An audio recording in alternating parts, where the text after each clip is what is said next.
हे विघ्नहर्ता, अब मुझसे और नहीं सहा जाता। मैं थक चुकी हूँ देवा। जिधर देखती हूँ सिर्फ अंधेरा है। मेहनत करती हूँ तो फल नहीं मिलता, रिश्ते निभाती हूँ तो धोखा मिलता है। पैसा आता है और पानी की तरह बह जाता है। आखिर क्यों? क्या मेरी किस्मत में सिर्फ रोना ही लिखा है? क्या मेरा कोई दोष है या मेरे ग्रहों का खेल है? मुझे रास्ता दिखाओ बप्पा, मुझे रास्ता दिखाओ। पुत्री, तुम्हारे आंसू व्यर्थ नहीं हैं। जीवन का यह संघर्ष तुम्हें तोड़ने के लिए नहीं, बल्कि तुम्हें गढ़ने के लिए है। जब जीवन में हर तरफ से कठिनाइयां घेर लें, जब मेहनत का रंग काला पड़ने लगे, तो समझ लेना कि तुम न्याय के देवता शनि देव की पाठशाला में बैठी हो। शनि देव? लेकिन प्रभु, लोग कहते हैं उनकी दृष्टि तो जीवन बर्बाद कर देती है। नहीं पुत्री, यह मनुष्य का सबसे बड़ा भ्रम है। शनि देव कर्मफलदाता हैं। वो सख्त अध्यापक हैं जो तुम्हें तुम्हारे पिछले और वर्तमान कर्मों का हिसाब सिखाते हैं। वो तुम्हें दुख नहीं देते, वो तुम्हें तपाकर सोना बनाते हैं। तुम्हारी कुंडली का वो घर जहां शनि देव विराजमान होते हैं, वही तुम्हारे जीवन का सबसे बड़ा संघर्ष क्षेत्र, बैटल ग्राउंड होता है। वही तुम्हारी सबसे बड़ी परीक्षा होती है। ध्यान से सुनो पुत्री कि तुम्हारी कुंडली के 12 भावों में बैठकर शनि देव तुम्हें क्या पाठ पढ़ाना चाहते हैं। यदि शनि तुम्हारे पहले भाव लग्न में है, तो संघर्ष तुम्हारे स्वयं से होगा। तुम खुद को कम आंकोगी, तुम्हारे अंदर आत्मविश्वास की कमी होगी और हर काम में देरी होगी। शनि यहाँ तुम्हें सिखाते हैं आत्मानुशासन, सेल्फ डिसिप्लिन और खुद की जिम्मेदारी लेना। दूसरा भाव धन। यदि शनि दूसरे भाव में है, तो संघर्ष धन और परिवार का होगा। पैसा जुड़ नहीं पाएगा, वाणी कठोर हो जाएगी और परिवार से दूरी महसूस होगी। यहाँ सबक है संसाधनों की कदर करना और सत्य बोलना। तीसरा भाव पराक्रम। यदि शनि तीसरे भाव में है, तो संघर्ष मेहनत का होगा।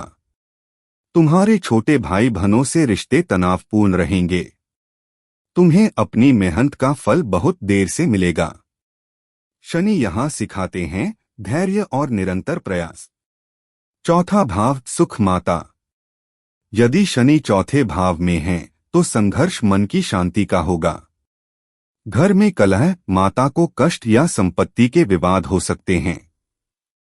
तुम्हारा दिल हमेशा भारी रहेगा। यहाँ सबक है बाहरी दुनिया में नहीं, अपने भीतर शांति तलाशना। पांचवा भाव संतान शिक्षा। यदि शनि पांचवें भाव में है, तो संघर्ष संतान और शिक्षा का होगा। पढ़ाई में रुकावटें आएंगी, संतान प्राप्ति में देरी या चिंता रहेगी और प्रेम संबंधों में निराशा मिलेगी। शनि यहाँ सिखाते हैं जीवन को गंभीरता से लेना। छठा भाव शत्रु रोग। यदि शनि छठे भाव में है, तो संघर्ष रोग और ऋण का होगा। पुरानी बीमारियां परेशान करेंगी, कर्ज बढ़ सकता है और गुप्त शत्रु हावी रहेंगे।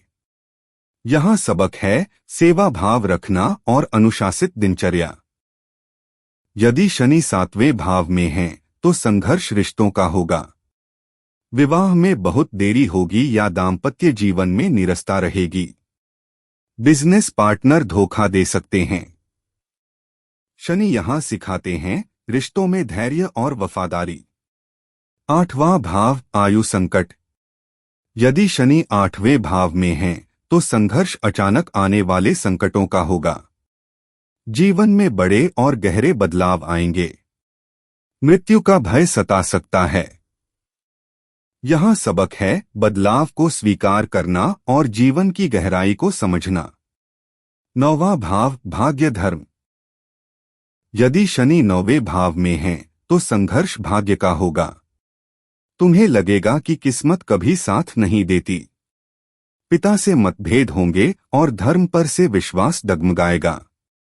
शनि यहाँ सिखाते हैं भाग्य के भरोसे नहीं, कर्म के भरोसे जीना। 10वां भाव कर्म करियर। यदि शनि 10वें भाव में है, तो संघर्ष करियर का होगा। कार्यक्षेत्र में बहुत मेहनत के बाद भी पहचान नहीं मिलेगी। बॉस सख्त मिलेंगे। यहाँ सबक है, बिना फल की इच्छा किए अपने कर्तव्य का पालन करना। 11वां भाव लाभ। यदि शनि 11वें भाव में है तो संघर्ष इच्छा पूर्ति का होगा। तुम्हारी आमदनी के स्रोत सीमित होंगे, दोस्त कम बनेंगे और बड़े भाई बहनों से लाभ नहीं मिलेगा। शनि यहाँ सिखाते हैं लालच का त्याग। 12वां भाव व्यय मोक्ष। और यदि शनि 12वें भाव में है तो संघर्ष अकेलेपन और खर्चों का होगा। बेवजह के खर्चे बढ़ेंगे, नींद की समस्या होगी और तुम खुद को दुनिया से कटा हुआ महसूस करोगी। यहाँ सबक है मोह का त्याग और आध्यात्मिकता। पुत्री, शनि तुम्हें दंड नहीं दे रहे, वो तुम्हारे पुराने हिसाब बराबर कर रहे हैं। जिस भाव में वो बैठे हैं उस क्षेत्र में तुम्हें अतिरिक्त प्रयास, एक्स्ट्रा एफर्ट और ईमानदारी दिखानी होगी। दुखों से भागो मत।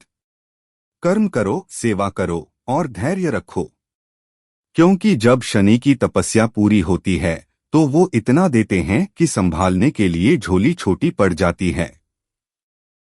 मैं समझ गई बप्पा। अब मैं डरूंगी नहीं, कर्म करूंगी।